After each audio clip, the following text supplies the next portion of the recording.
Industri keuangan non-bank adalah lembaga yang menyelenggarakan aktivitas keuangan berupa penghimpunan dana dari masyarakat lalu menyalurkannya untuk kegiatan investasi di perusahaan serta menerbitkan surat berharga. Industri keuangan non-bank yang seringkali disebut sebagai lembaga keuangan bukan bank (LKBB) didirikan sejak tahun 1972 menurut Surat Keputusan Menteri Keuangan Nomor 38.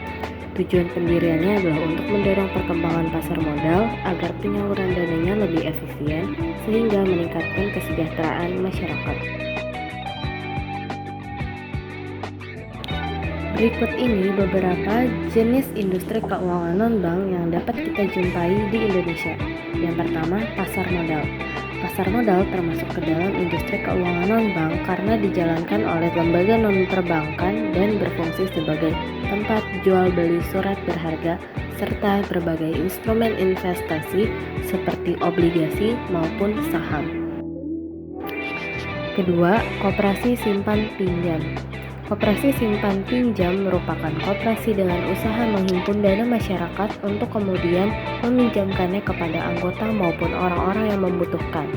Adapun dasar hukum pendiriannya adalah Undang-Undang Nomor 17 Tahun 2012. Ketiga, perusahaan asuransi. Lembaga ini menjalankan usaha berupa pertanggungan berbagai risiko yang mengancam seseorang. Hal-hal yang ditanggung bervariasi sesuai jenisnya, dapat berupa kecelakaan, kebakaran, maupun kesehatan atas anggota tubuh. Keempat, penggadaian. Penggadaian termasuk ke dalam salah satu contohnya karena menyelenggarakan kegiatan peminjaman modal dengan cara menggadaikan barang.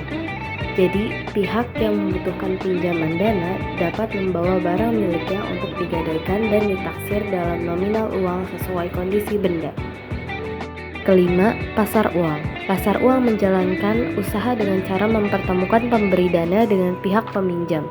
Instrumen yang biasanya diperdagangkan adalah sertifikat Bank Indonesia atau SBI, surat berharga pasar uang atau SBPU, serta deposito.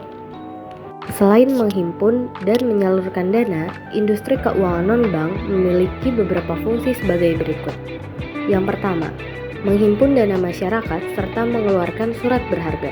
Yang kedua, memberi layanan penyertaan modal ke perusahaan maupun proyek-proyek tertentu dalam jangka waktu sementara sebelum diperjualbelikan ke pasar modal.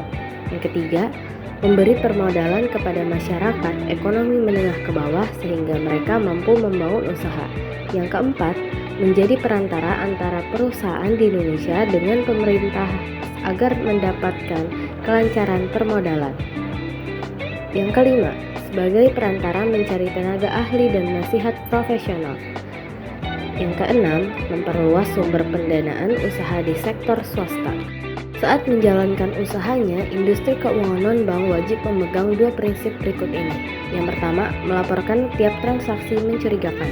Misalnya, transaksi dalam jumlah tidak wajar di luar kebiasaan nasabah sehingga dicurigai sebagai tindakan pencucian uang atau pendanaan untuk terorisme.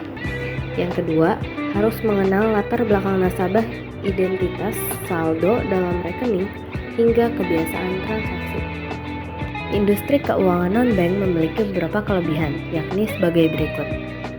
Yang pertama, syarat-syarat untuk memperoleh pinjaman lebih ringan. Yang kedua, proses pencairan dana lebih cepat dan mudah. Yang ketiga, pengajuannya dapat dilakukan secara online melalui aplikasi atau website. Yang keempat, kredit yang diberikan biasanya tanpa agunan atau KTA. Yang kelima, sebagian besar industri keuangan non-bank tidak memeriksa terlebih dahulu riwayat pinjaman nasabahnya. Namun, terdapat beberapa kelemahan pada sistem pendanaan industri keuangan non-bank, yakni sebagai berikut. Pertama, rendahnya deposito dan tanpa adanya agunan membuat suku bunga cukup tinggi. Yang kedua, tenornya singkat. Yang ketiga, terdapat biaya tambahan. Keempat, keamanannya tidak sekuat bank. Yang kelima, plafon pinjaman biasanya lebih kecil dari bank.